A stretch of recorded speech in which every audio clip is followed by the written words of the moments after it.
Video 39.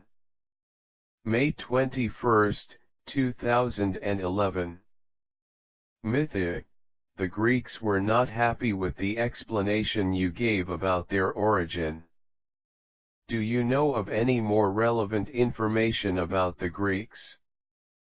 Well, if I had said the Pleiadians started their culture without having mentioned the Krugs as the specific race, they would have been happier? The Greeks willy-nilly, their DNA was donated by Krugs, very nice people. Sounds like Krugs, not Kurgs translating to English. Their planet is a work of art. The Greeks would feel the old Olympus, if they saw it. They should be very proud of their direct ancestors. Greece was a very engaging culture, influencing much all of Western civilization at the time. Their art and science was relevant in the development of a historical period. They were surrounded by mythology linked to astronomy, another very particular way of interpreting the zodiac, which failed to be adopted by other ethnicities, having disappeared in Greece itself. As it happened with all the major regional crops sown, the cultural and scientific representatives of these cultures did not remain on the planet and were transferred to the planet of origin, for their parental races to continue their development. Just as it happened with Atlantis, Sumer, Saxons, Egyptians, Mayans, Greeks, Aztecs, Incas, and several other civilizations in Asia. The elements that were remnants here of these great civilizations of the past are hybrids that were not in the correct frequency for the transfer to the planets of origin, and they became part of the overall development of the colony on the planet as common elements. From a certain time, around 1,000 years ago, the experimental crops ceased, and the ethnic groups now control their own development free from external interference. To enable a viable and official society for the planet until the end of this galactic cycle that restarts in December next year. Ipionic asks, can you please tell me what kind of spaceship the winged globe, solar angel, firefly is?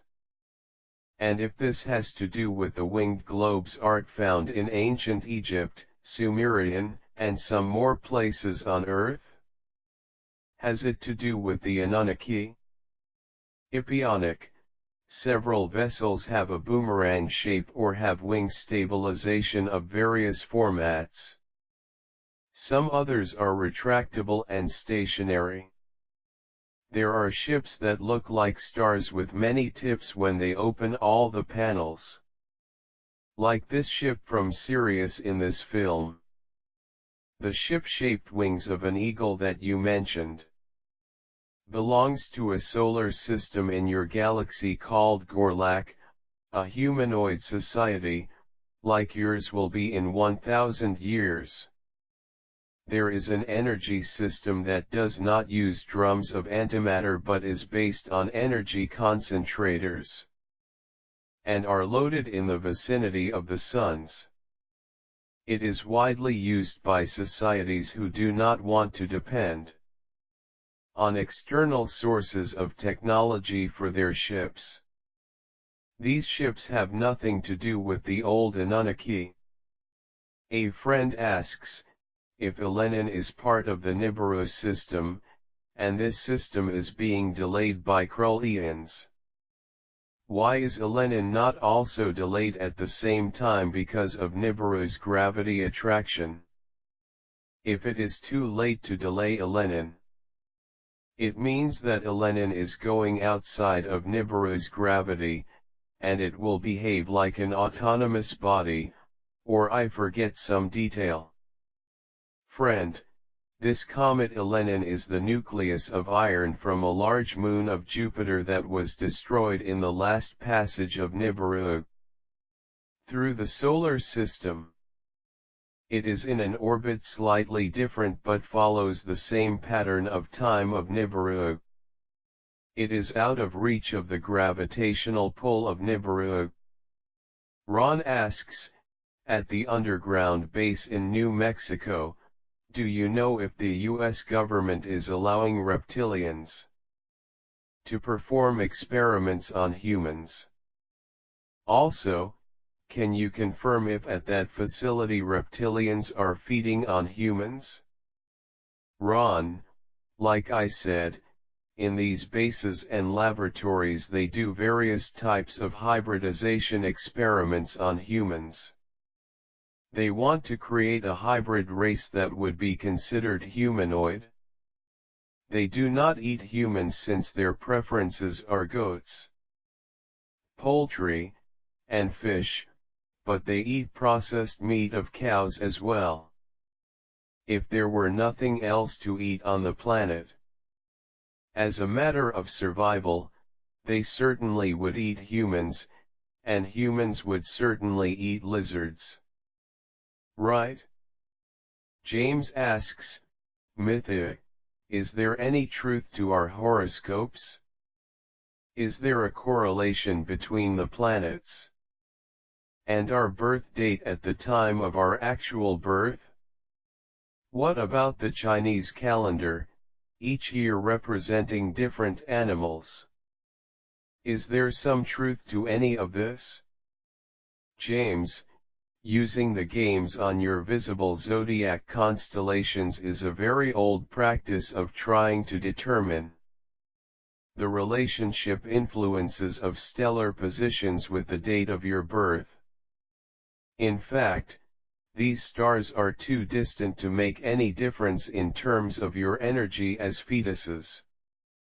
Your moon is a nearby celestial body, and with the force of gravity can influence the date of birth during full moons because normally you have a higher incidence of gravitational pressure that affects the pressure of fluids in the body, and mostly often accelerates events. The Chinese calendar lists the trends for an astral solar period, the characteristics of each animal, and a prediction of possible trends for certain events. It is also an illustrative way to predict the possible main characteristics of people born in those years.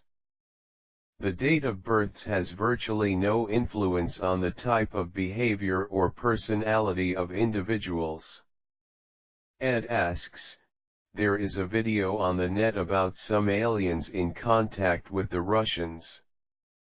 I would like to know, is this real or a fake? Is he Zetas from Reticulum constellation? Ed, this is a gray, the breed that works for and is associated with the reptilians. They are scattered in all your governments of your elite. They are of various colonies. Here in the Milky Way and Andromeda as well, and it is impossible to know what his colony of origin is just by looking at his appearance. A friend asks, I have noticed recently over the broadcasting systems in North America that there are religious groups of people exclaiming that May 21, 2011 is the beginning of the end of the world. The date that they are saying the world will end is October 21, 2011. Is there a correlation here or just a coincidence that you may know of, and how did they come into this information if theirs is accurate? Friend, these groups are following the logic of events.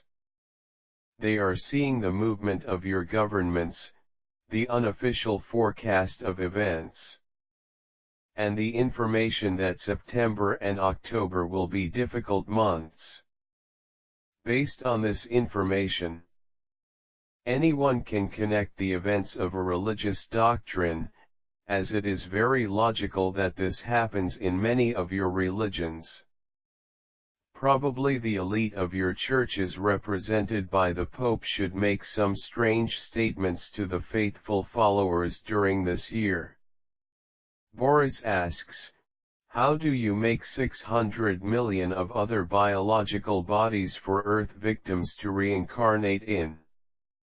Do some have to wait for reincarnation if there are less bio-bodies? How long, and what do souls do in the fourth dimension as they are waiting for next reincarnation? Boris, many millions of people will survive on the planet to gradually receive the remaining 10% that disembodied. Those who are in the fourth dimension will be revising their goals, observing events, and waiting. They may incarnate on another planet that is at the same frequency of the Earth and return to it in the next incarnation if they want to. This flexibility exists for those who do not want to stay away too long from the third dimension, which is the ideal place to continue their development. Kadima asks, you said in this month of May, there should happen facts that will lead you to foresee the coming months. What do you mean by your statement? Are you saying that facts will be presented to us during this month, May, 2011? That will give us facts as to our future events? Then you mentioned the month of September and October being vital. Are you saying that if some significant event is to occur, it will happen during these months? But if no major changes happen during September and October, then what? If nothing happens during September and October, then don't expect any major events to happen the rest of the year? Or are you saying that if nothing happens during September and October that the dates and/or outcomes of future events, such as 2012, will have changed? Kadima, the tectonic instability of the planet is reaching its limit, so a major event could happen this month, anytime. If, by chance, the event relieves the pressure only in a specific location, there will be less destruction. But apparently it is giving way on various fronts simultaneously. During the rest of the year, the changes will cause regional problems, in a move almost always clockwise on the edges of tectonic plates. The volcanic activity will increase exponentially. In early October, there should be a decision whether or not to divert the celestial body that will cross the Earth's orbit. If the route is diverted, you will have more time to deal with the tectonic movements related to the reversal of the Earth's magnetic field, until the events of December, 2012. When the Nibiru system will have its turn. Judy asks, you mentioned aura and how one's aura depends on your acceptance here back on Earth. The 10% you mentioned. Does the food you eat have a factor in this, such as being a meat eater or veganism, or can you alter your aura? Is meat eating frowned upon outside of Earth? Is this a primitive behavior? Judy, a rhinoceros that eats grass can be more violent than a lion that eats meat. A bull is not better than a panther, they only have different feeding habits. An Indian who hunts and fishes for subsistence may have an aura cleaner and brighter than a vegetarian of your society. Everything depends on how you consume food and if you're aware that that is what your body needs at that moment of your life. The overconsumption and food waste, instead, denigrates the aura of an entire society. Because you need to streamline the planet's resources until none of your neighbor is hungry. On a planet where equals starve while societies throw away more than that equal needs simply to not die, then something is very wrong and unbalanced. The aura of the Earth is weak in this end of era. In fact, 10% of which we speak so far are those who really care and suffer along with the planet and live conscientiously with this situation. It does not matter what you eat. But what does matter is you feel for those who do not eat. Your aura and your frequency are the direct products of your conscience, and it does not really matter what keeps your body upright.